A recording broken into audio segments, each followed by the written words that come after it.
Hello everyone.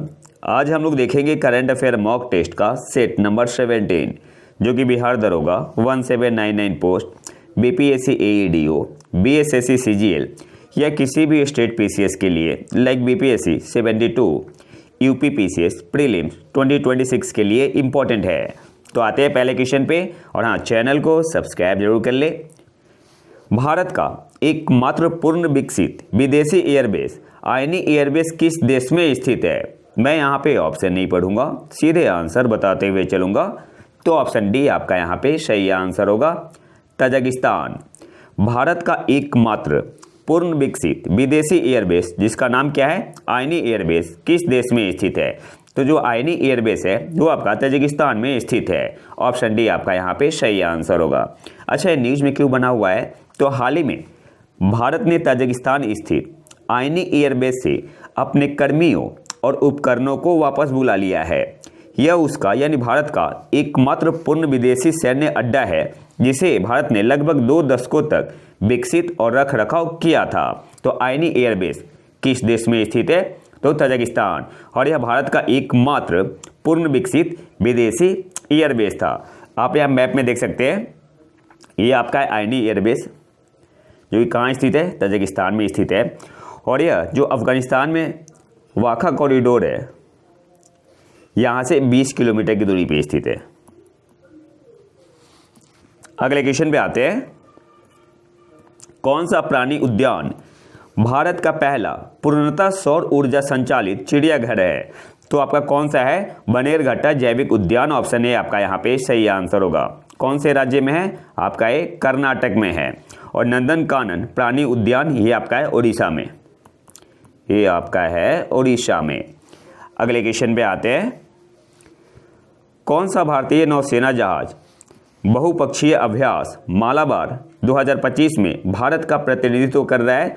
तो भारत के तरफ से आईएनएस सह्याद्री गया हुआ है, इंडियन नावल शिप सह्याद्री। तो कौन से ऑप्शन में है? ऑप्शन सी आपका यहाँ पे सही आंसर होगा। और इस बार ये आपका 29th एडिशन है, ये भी याद रखना है। और ये कहाँ पे हुआ? तो गुआम में, गुआम जो कि नॉर्थन पैसिफिक में है और ये आपका यूएसए में है, यूएसए में है। कौन कौन सा देश इसमें भाग लेता है? जो बहुपक्षीय अभ्यास है मालाबार, इसमें आपका इंडिया पार्टिसिपेट करता है, यूनाइटेड स्टेट यानी अमेरिका, जापान और ऑस्ट्रेलिया। अब इसे थोड़ा डिटेल में देख लेते हैं। जो मालाबार है ये क्या है, मल्टीलैटरल वार गेमिंग नवल एक्सरसाइज है। स्टार्ट कब हुआ था? तो ये भी याद रखना है, किस टाइप का एक्सरसाइज है? तो नवल एक्सरसाइज है। कब स्टार्ट हुआ था? 1992 में, 1992 में आपका स्टार्ट हुआ था। किसके किसके बीच में? तो India, navies of India and USA. इसके बाद आपका 1995 में हुआ, 96 में हुआ, फिर क्या हुआ, 2002 तक नहीं हुआ जब इंडिया ने न्यूक्लियर टेस्ट किया था, तो 2002 तक फिर नहीं हुआ। फिर 2002 के बाद फिर आपका एक कंडक्ट होने लगा एवरी ईयर। फिर जापान और ऑस्ट्रेलिया ने इसमें पार्टिसिपेट किया 2007 में। और जापान ने इस नवल एक्सरसाइज को as a permanent member join किया। कौन से ईयर में? 2015 में। और फिर मालाबार जो आपका एक्सरसाइज है ये क्या बन गया? ट्राइलेटरल एक्सरसाइज, ट्राइलेटरल एक्सरसाइज बन गया।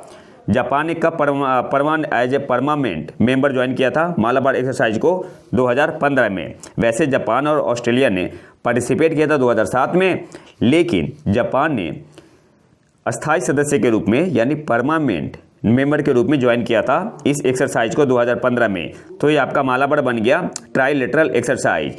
फिर 2020 में जो चारों क्वाड मेंबर है सब ने भाग लिया था। इंडिया तो था ही, यूएसए था ही, फिर आपका 2015 में जापान भी आपका परमानेंट मेंबर बन गया, फिर ऑस्ट्रेलिया भी। और यह दूसरी बार था कि ऑस्ट्रेलिया ने पार्टिसिपेट किया था मालाबार सीरीज में। और अब चारों देश भाग लेते हैं। अगले क्वेश्चन पे आते हैं, भारत ने हाल ही में नवंबर 2025 में किस देश के साथ सांस्कृतिक सहयोग पर द्विपक्षीय समझौते पर हस्ताक्षर किए हैं? बात किसकी हो रही है? नवंबर 2025 में। तो सऊदी अरब के साथ। ऑप्शन सी आपका यहाँ पे सही आंसर होगा। भारत ने हाल ही में नवंबर 2025 में किस देश के साथ सांस्कृतिक सहयोग पर द्विपक्षीय समझौते पर हस्ताक्षर किए हैं? तो सऊदी अरब, ऑप्शन सी आपका यहाँ पे सही आंसर होगा। और जो दोनों देशों के बीच बायलैटरल मीटिंग हुआ था, ये कहाँ पे हुआ था? तो bilateral meeting held between culture minister in Riyadh. तो ये भी याद रखना है। अगले क्वेश्चन पे आते हैं। 2025 major league soccer golden boot किसने जीता? तो लियोनेल मेसी ने, ऑप्शन बी आपका यहाँ पे सही आंसर होगा। 2025 major league soccer golden boot किसने जीता? तो ऑप्शन बी आपका यहाँ पे सही आंसर हो जाएगा, लियोनेल मेसी ने। अगले क्वेश्चन पे आते हैं। RS-28 सरमत किस देश द्वारा विकसित एक अंतर महाद्वीपीय बैलिस्टिक मिसाइल है, यानी इंटरकॉन्टिनेंटल बैलिस्टिक मिसाइल है? तो किसने इसे डेवलप किया है? रशिया ने। ऑप्शन ए आपका यहाँ पे सही आंसर होगा। और ये जो आपका है, it is a heavy liquid fuelled ICBM। कैसा है? तो liquid fuelled intercontinental ballistic missile है। और इसका मैक्सिमम रेंज कितना है RS-28 सरमत का? तो 18,000 किलोमीटर। अगले क्वेश्चन पे आते हैं। हाल ही में किस संगठन ने सफल काउंटर ड्रोन अभ्यास जिसका नाम है वायु समन्वय 2 का आयोजित किया? तो किसने आयोजित किया था वायु समन्वय 2? किस टाइप का अभ्यास था ये आपका? तो काउंटर ड्रोन अभ्यास था। और इसे किसने किया है? तो इंडियन आर्मी ने, भारतीय सेना ने। ऑप्शन डी आपका यहाँ पे सही आंसर होगा। और किसके तत्वाधान में? तो दक्षिणी कमान के तत्वाधान में। अगले क्वेश्चन पे आते हैं। विजिबल एमिशन लाइन कोरोनाग्राफ किस भारतीय अंतरिक्ष मिशन का प्राथमिक पेलोड है? तो ये आपका किसका है? आदित्य L1 का है। ऑप्शन सी आपका यहाँ पे सही आंसर होगा। Visible emission line coronagraph, VELC का मतलब क्या हुआ? ये भी आपसे एग्जाम पूछ सकता है। तो विजिबल एमिशन लाइन कोरोनाग्राफ किस भारतीय अंतरिक्ष मिशन का प्राथमिक पेलोड है? तो आदित्य L1 का है। ऑप्शन सी आपका यहाँ पे सही आंसर होगा।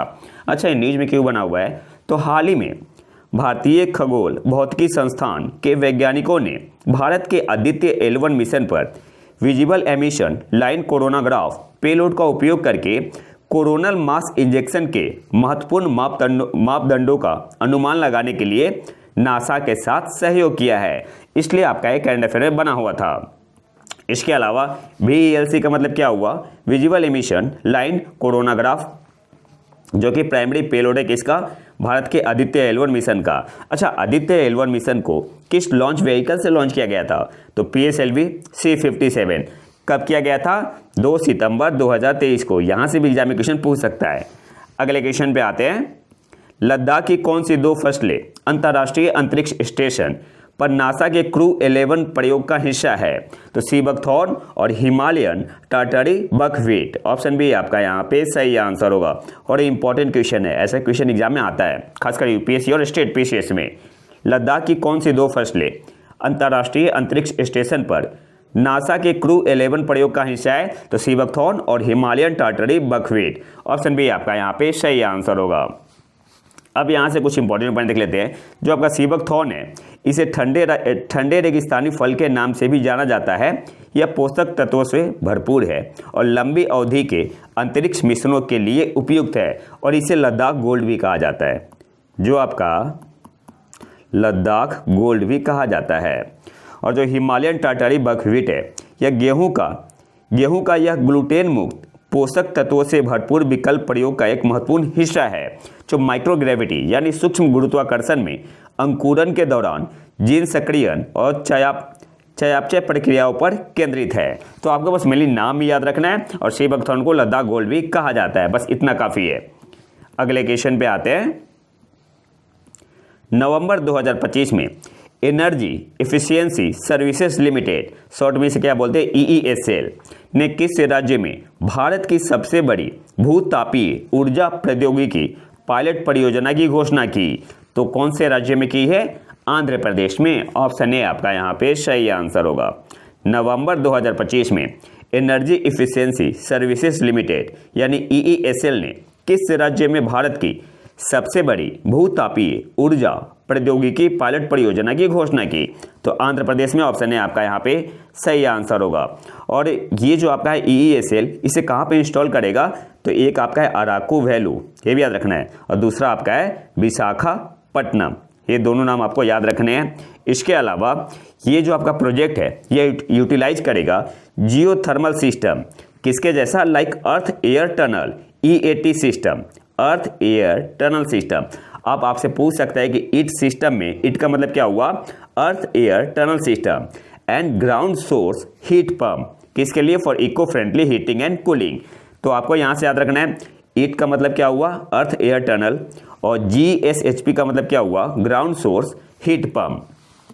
अगले क्वेश्चन पे आते हैं, किन दो संस्थाओं ने संयुक्त रूप से जिला बाढ़ गंभीरता सूचकांक, यानी इसको क्या बोलते हैं, district flood severity index, DFSI विकसित किया है। तो किन दो संस्थाओं ने संयुक्त रूप से जिला बाढ़ गंभीरता सूचकांक विकसित किया है, तो IIT दिल्ली और IIT गांधीनगर ने मिलके। ऑप्शन बी आपका यहाँ पे सही आंसर होगा। और जो आपका जिला बाढ़ गंभीरता सूचकांक है यानी DFSI, ये किस पे बेस्ड है, तो ये आपका बेस्ड है on mean flood duration, percentage of historically flooded area, total death पे डिपेंड करता है, इंजरी पे है, और आपका है डिस्ट्रिक्ट पॉपुलेशन पे। तो ये भी स्टेटमेंट बेस्ड क्वेश्चन में पूछ सकता है, तो ये भी आपको पता होना चाहिए कि किस जो DFSI है वो किस पे बेस्ड है। तो किस पे बेस्ड है, मीन फ्लड ड्यूरेशन पे, percentage of historically flooded area पे है, टोटल डेथ पे है, इंजरी पे है, और डिस्ट्रिक्ट पॉपुलेशन पे है। अगले क्वेश्चन पे आते हैं, कौन सा राज्य जनजातीय समुदायों पर केंद्रित बड़े पैमाने पर जीनोम अनुक्रमण परियोजना शुरू करने वाला भारत का पहला राज्य बन गया है।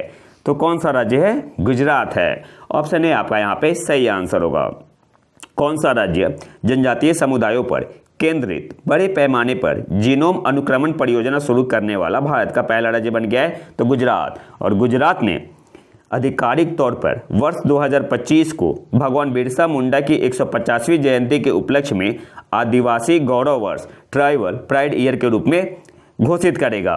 तो ये भी आपसे एग्जाम में पूछ सकता है। तो एग्जाम में कहीं से भी क्वेश्चन पूछ सकता है, आपको एक एक पॉइंट याद होना चाहिए। अगले क्वेश्चन पे आते हैं, ब्लूबर्ड संचार उपग्रह किस देश द्वारा विकसित किया गया है। तो सबसे पहले तो आपको पता होना चाहिए कि जो ब्लूबर्ड है ये किस तरीके का सैटेलाइट है, तो एक कम्युनिकेशन सैटेलाइट है। किसने डेवलप किया है, तो अमेरिका ने इसे डेवलप किया है। और कौन सी कंपनी है अमेरिका की, तो AST स्पेस मोबाइल। और ये न्यूज में क्यों है, क्योंकि इसरो इसे लॉन्च करेगा अपने LVM-3 रॉकेट से, और ये बहुत बड़ी बात है। तो ऑप्शन डी आपका यहाँ पे सही आंसर होगा। अगले क्वेश्चन पे आते हैं, किस मंत्रालय ने शहरी भारत में डंप साइटों की सफाई में तेजी लाने के लिए dump site remediation accelerator program यानी DRAP शुरू किया है। तो किसने शुरू किया है, ministry of housing and urban affair, Hindi में क्या बोलेंगे, आवास और शहरी मामलों के मंत्रालय ने। तो सही आंसर यहाँ पे क्या होगा, ऑप्शन सी आपका यहाँ पे सही आंसर होगा। अब यहाँ से कुछ इंपॉर्टेंट पॉइंट देख लेते हैं।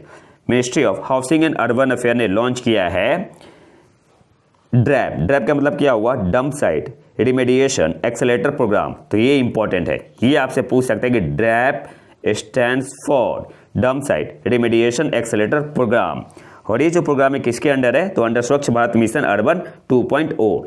ये भी याद रखना है, किस मंत्रालय ने किया है, ministry of housing and urban affair. और किसको सपोर्ट करेगा, तो इसका सपोर्ट करेगा लक्ष्य 0 डंप साइट। तो सारे पॉइंट इंपॉर्टेंट है, आपसे कहीं से भी एग्जाम में क्वेश्चन पूछ सकता है। इस कार्यक्रम का उद्देश्य सितंबर 2026 तक सामुदायिक और बुनियादी ढांचे के विकास के लिए मूल्यवान शहरी भूमि को पुनः प्राप्त करना है। तो ये भी इंपॉर्टेंट पॉइंट है, और ये आपसे स्टेटमेंट बेस्ड क्वेश्चन में पूछ सकता है। बाकी आपका यहाँ पे दिया हुआ जो डंप साइट है टोटल 214 सिलेक्ट किया गया है, जिसमें कर्नाटका में 29 है, राजस्थान में 26 है, वेस्ट बंगाल में 23 है। हालांकि ये ज़्यादा इंपॉर्टेंट है नहीं उतना। अगले क्वेश्चन पे आते हैं, संयुक्त राष्ट्र के वैश्विक वन संसाधन आकलन ग्लोबल फॉरेस्ट रिसोर्स असेसमेंट 2025 के अनुसार विश्व के कुल वन क्षेत्र में भारत का स्थान क्या है, तो भारत 9वें स्थान पे है। ऑप्शन ए आपका यहाँ पे सही आंसर होगा। संयुक्त राष्ट्र के ग्लोबल फॉरेस्ट रिसोर्स असेसमेंट 2025 के अनुसार विश्व के कुल वन क्षेत्र में भारत का स्थान क्या है, तो भारत 9वें स्थान पे है। अब यहाँ से काफ़ी सारे इंपॉर्टेंट पॉइंट है, उसे एक एक करके देखेंगे। सबसे पहले जो आपका वैश्विक वन संसाधन आकलन 2025 है, इंग्लिश में बोले तो ग्लोबल फॉरेस्ट रिसोर्स असेसमेंट 2025 किसने जारी किया है, तो FAO ने। यानी खाद्य एवं कृषि संगठन है। और इसके अनुसार कुल वन क्षेत्रफल के मामले में दुनिया भर में 9वें स्थान पर पहुंचकर भारत ने वन से संबंधित वैश्विक आंकड़ों की दृष्टि से एक उल्लेखनीय उपलब्धि हासिल की है और पिछले आकलन में भारत 10वें स्थान पर था। इसके अलावा भारत ने वन क्षेत्रफल में शुद्ध वार्षिक वृद्धि के मामले में भी दुनिया भर में अपना तीसरा स्थान बरकरार रखा है। अब यहाँ से कहीं से भी एग्जाम में क्वेश्चन पूछेगा डाटा को लेके, तो आप लोग यहाँ से सॉल्व कर सकते हैं। कार्बन सिंक के मामले में दुनिया के शीर्ष देशों में भारत 5वें स्थान पे है। तो देखो याद क्या क्या रखना है, अगर बात होगी कुल वन क्षेत्रफल के मामले में भारत 9वें स्थान पे है, पिछले आकलन में भारत 10वें स्थान पर था। इसके अलावा भारत ने वन क्षेत्रफल में शुद्ध वार्षिक वृद्धि के मामले में भी दुनिया भर में अपना तीसरा स्थान बरकरार रखा है। अगर बात होगी कार्बन सिंक की, तो कार्बन सिंक के मामले में दुनिया के शीर्ष देशों में भारत कौन से स्थान पे है, तो भारत 5वें स्थान पे है। और इसके वन 2021 से 2025 के दौरान प्रति वर्ष 150 MT कार्बन डाइऑक्साइड को हटा रहे हैं। अगले पॉइंट पे आते हैं। दुनिया का कुल वन क्षेत्र 4.14 बिलियन हेक्टेयर है, अप्रॉक्स में है, जो पृथ्वी के भूमि क्षेत्र का कितना है, अप्रॉक्स 32% है। अगले पॉइंट पे आते हैं। शुद्ध वन हानि की वार्षिक दर 10.7 मिलियन हेक्टेयर से घटकर 4.12 मिलियन हेक्टेयर हो गई है। ये आपका था 1990 से 2000 और ये आपका है 2015 से 2025। तो ये डाटा बेस्ड क्वेश्चन आता है। वैश्विक स्तर पर भारत में लगभग 72,739 हेक्टेयर वन क्षेत्र है, जो विश्व के कुल क्षेत्रफल का लगभग कितना है, 2% है। यूरोप में सबसे बड़ा वन क्षेत्र है, जो दुनिया के कुल वन क्षेत्र का 25% है। दक्षिण अमेरिका में वनों का अनुपात सबसे अधिक है, जो कुल भूमि क्षेत्रफल का कितना है, 49% है। दुनिया के आधे से अधिक वन केवल यानी 54% केवल 5 देशों रूसी संघ, ब्राजील, कनाडा, संयुक्त राज्य अमेरिका और चीन में है। ये इंपॉर्टेंट है, ये आपका स्टेटमेंट बेस्ड क्वेश्चन में पूछ सकता है। अगर बात करें रोपित वनों के विस्तार के मामले में भारत की सफलता, अब देखो बांस के बागान की बात करते हैं तो वैश्विक स्तर पर अनुमानित रूप से कुल 30.1 मिलियन हेक्टेयर में बांस संसाधन फैला है। वैश्विक स्तर पर बात हो रही है। इसमें से 21.2 मिलियन हेक्टेयर मतलब अप्रॉक्स 70% एशिया में है, जबकि भारत में 11.8 मिलियन हेक्टेयर क्षेत्र है। वर्ष 1990 और 2025 के बीच बांस के जंगलों का वैश्विक क्षेत्रफल 8.05 मिलियन हेक्टेयर बढ़ा है और इसका मुख्य कारण है चीन और भारत में वृद्धि हुई है। और यहाँ से क्वेश्चन बनता है, स्टेटमेंट बेस्ड क्वेश्चन बनता है। अगर बात करें रबर के बागान की, तो कुल 831,000 हेक्टेयर क्षेत्र में रबर के बागानों के साथ भारत दुनिया भर में कौन से स्थान पे है, तो 5वें स्थान पे है। और वैश्विक स्तर पर रबर के बागानों के कुल क्षेत्रफल 10.9 मिलियन हेक्टेयर में योगदान देता है। अगला जो हमारा है भारत में कृषि वानिकी, सब जो रिपोर्ट आया हुआ है FAO का उसी के अंदर है।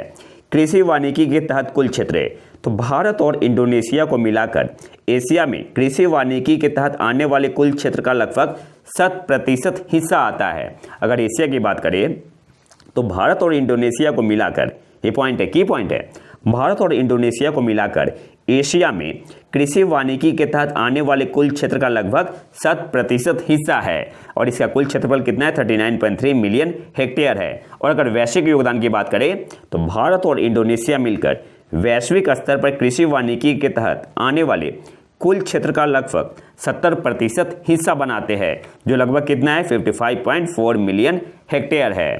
अगला जो हमारा टॉपिक है इसी रिपोर्ट के अंदर वो आपका है निर्वनीकरण और शुद्ध बदलाव, डिफॉरेस्टेशन एंड नेट चेंज।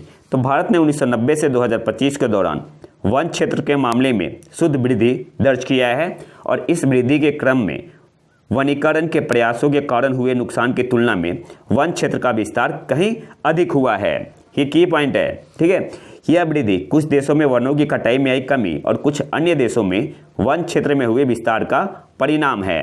वैश्विक स्तर पर लकड़ी हटाने के मामले में भारत 9% का योगदान देता है। की पॉइंट है, याद रखना है। इस मामले में भारत 2023 तक दुनिया में दूसरे स्थान पर था। और लकड़ी हटाने का मतलब क्या हुआ, तो लकड़ी हटाने का आशय है जंगल से काटी और हटाई गई लकड़ी की मात्रा से है। लकड़ी हटाने की यह प्रक्रिया गोल लकड़ी या ईंधन के उत्पादन के उद्देश्य से संपन्न की जा सकती है। और ये मैंने आपका लिया है सब कुछ PIB से। अगले क्वेश्चन पे आते हैं, 2025 बुकर पुरस्कार किसने जीता? तो किसने जीता है? डेविड सैजले ने। ऑप्शन बी आपका यहाँ पे सही आंसर होगा। और ये ब्रिटिश हंगरियन राइटर है, ये भी याद रखना है, और इन्हें मिला है 2025 का बुकर प्राइज। और नोबेल का नाम क्या है? सबसे इंपॉर्टेंट, फ्लेश नोबेल का नाम है, FLESH। तो ये इंपॉर्टेंट है, नोबेल का नाम याद रखना है। अच्छा, टोटल 6 ऑथर सेलेक्ट हुए थे बुकर प्राइज 2025 के लिए, तो एक नाम इंपॉर्टेंट है, एक तो जीत गए, क्या नाम है उनका? डेविड सैजले।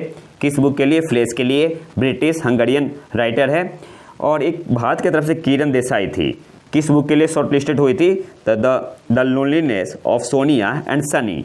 ये इंपॉर्टेंट है, ये पूछ सकता है कि जो शॉर्ट लिस्टेड हुई थी किरण देसाई किस बुक के लिए? तो आंसर क्या होगा? Loneliness of Sonia and Sunny. इसके अलावा भारत का बुकर पुरस्कार के साथ गहरा नाता है। तो भारत की तरफ से किसने जीता है बुकर प्राइज? तो VS. Naipaul in a free state 1971 में, सलमान रुश्दी ने मिडनाइट चिल्ड्रन के लिए 1981 में, अरुंधति रॉय ने जीता है the God of small things के लिए 1997 में, किरण देसाई ने जीता है, किरण देसाई इस बार जीती तो दूसरी बार जीत जाती, किरण देसाई ने जीता था 2006 में द इनहेरिटेंस ऑफ लॉस के लिए 2006 में, और Arvind Adiga the white tiger के लिए 2008 में। तो इन सभी ने बुकर प्राइज जीता हुआ है। इसके अलावा अंतर्राष्ट्रीय मंच पर गीतांजलि श्री और डेजी रॉकवेल ने 2022 में टॉम्ब ऑफ सैंड के साथ इतिहास रचा, जो अंतर्राष्ट्रीय बुकर पुरस्कार जीतने वाला पहला हिंदी उपन्यास था। अच्छा, दोनों में डिफरेंस क्या है? तो जो बुकर प्राइज होता है ना, ये डायरेक्टली आपका किसे दिया जाता है? तो जो ऑथर होते हैं उनको दिया जाता है। और पब्लिश कहाँ पे? वो यूके या आयरलैंड में पब्लिश होता है। और जो इंटरनेशनल बुकर प्राइज है ना, तो इसमें क्या होता है कि जैसे हिंदी में है, उसे इंग्लिश में ट्रांसलेट किया गया, तो वैसे बुक को दिया जाता है अंतर्राष्ट्रीय बुकर प्राइज। और ये प्राइज आपका डिवाइड हो जाता है इक्वली, जो आपका ऑथर है और जिसने ट्रांसलेट किया है। तो ये बेसिक डिफरेंस है। तो 2022 में किसने जीता था? भारत की बात हो रही है, तो गीतांजलि श्री और डेजी रॉकवेल ने टॉम्ब ऑफ सैंड के लिए। इसके अलावा इंटरनेशनल बुकर प्राइज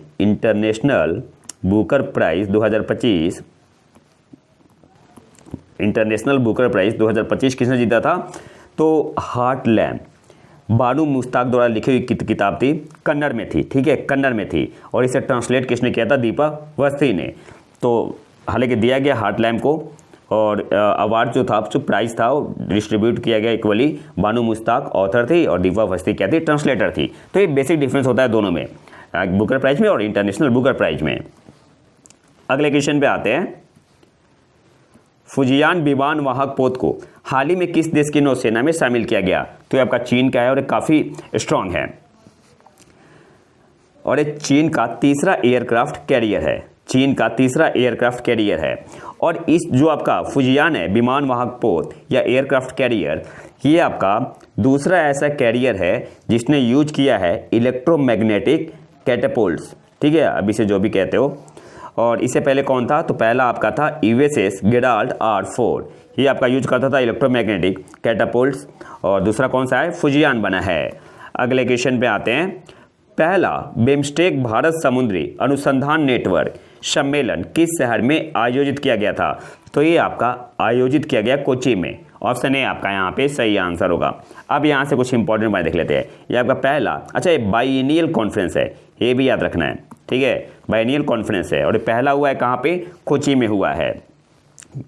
और BIMSTEC India marine research network, BIMREN का फुल फॉर्म हुआ BIMSTEC India marine research network. और ये जो आपका पहला जो कॉन्फ्रेंस हुआ कोची में, तो ये सुदृढ़ करेगा किसे? देश के ब्लू इकोनॉमिक कोऑपरेशन को in the Bay of Bengal region. और ये लॉन्च कब हुआ था? जो आपका BIMSTEC India marine research network है, ये पहले किसका? एक्सटर्नल अफेयर्स मिनिस्ट्री का है, ये भी याद रखना है, ठीक है, एक्सटर्नल अफेयर्स मिनिस्ट्री का आपका पहले, ये आपका लॉन्च हुआ था 2024 में। और जो आपका पायलट फेज है BIMSTEC India marine research network का, इसमें आपका कनेक्टेड है 25 institution and over 50 researchers from BIMSTEC country.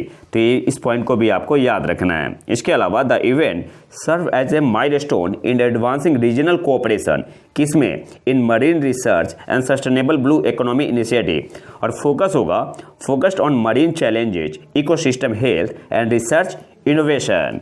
अगले क्वेश्चन पे आते हैं, 2025 विश्व युवा इस स्क्रैबल चैंपियनशिप जीतने वाले पहले भारतीय कौन बने हैं? तो उनका नाम है माधव गोपाल कामत। ऑप्शन डी आपका यहाँ पे सही आंसर होगा। और ये आपका हुआ कहाँ पे था?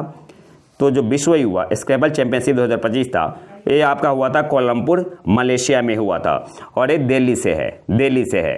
तो एक एक पॉइंट आपको याद रखना है। और आज के आखिरी क्वेश्चन पे आते हैं। Second WHO traditional medical global summit 2025 का विषय क्या है? जो second WHO traditional medicine global summit 2025 है, इसका विषय क्या है, थीम क्या है यानी?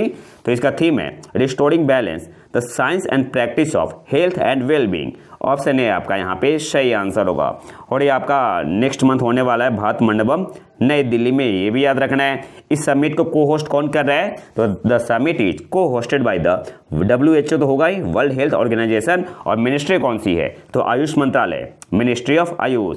और ये किस पे बेस्ड है, किस थीम पे बेस्ड है? तो restoring balance the science and practice of health and wellbeing. इसके अलावा जो आयुष मंत्री है, इन्होंने इस बात पर प्रकाश डाला कि यह शिखर सम्मेलन WHO की वैश्विक पारंपरिक चिकित्सा रणनीति 2025 से 2034 के उद्देश्यों को आगे बढ़ाएगा। तो ये तो था हमारा आज का लेक्चर। अगर आपको इसका PDF चाहिए तो आप हमारे टेलीग्राम चैनल प्रतीक IQ करंट अफेयर को ज्वाइन कर सकते हैं। और अगर वीडियो पसंद आए तो लाइक करें और चैनल को सब्सक्राइब जरूर कर ले। मिलते हैं नए वीडियो में नए टॉपिक के साथ, तब तक के लिए नमस्कार, जय हिंद।